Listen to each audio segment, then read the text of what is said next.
네, 국적 타결 과정과 광주형 일자리가 우리 사회에 어떤 의미를 갖는지 또 어떻게 남은 과제를 풀어야 할지 살펴보겠습니다. 윤지혜 기자가 나와 있습니다.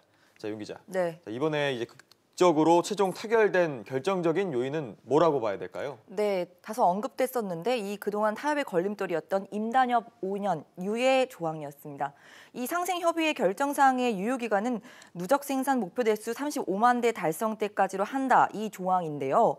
한국노총과 지역노동계는 임금이나 근로조건을 한 번 정하면 5년간 바뀌지 않는다는 걸로 해석을 해서 반발을 해왔던 겁니다. 예. 그런데 이번에 한국노총 등 지역노동계가 양보를 했습니다.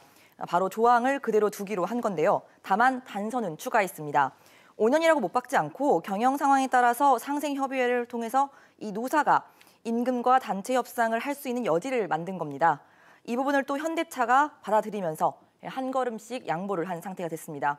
이런 과정을 거쳐서 23년 만에 국내에 완성차 공장을 짓게 된 겁니다. 네, 그렇군요. 대통령이 광주형 일자리를 두고 역사적인 전환점이다 이렇게 밝혔는데 그렇다면 구체적인 운영 방식과 의미도 좀 살펴보죠.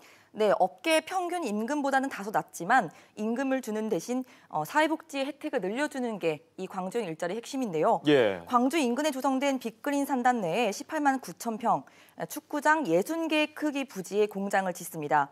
여기에서 일하는 근로자들은 평균 초임이 3,500만 원인데 대신 주택 임대와 복지 등 혜택으로 연 1,000만 원을 지원받고 연 800만 원가량의 공제를 받을 수가 있게 됩니다. 정부와 지자체가 육아와 교육, 의료 서비스를 지원하고 운영을 합니다. 또 이미 인프라 구축 등 일부 비용은 예산이 확보된 상태입니다.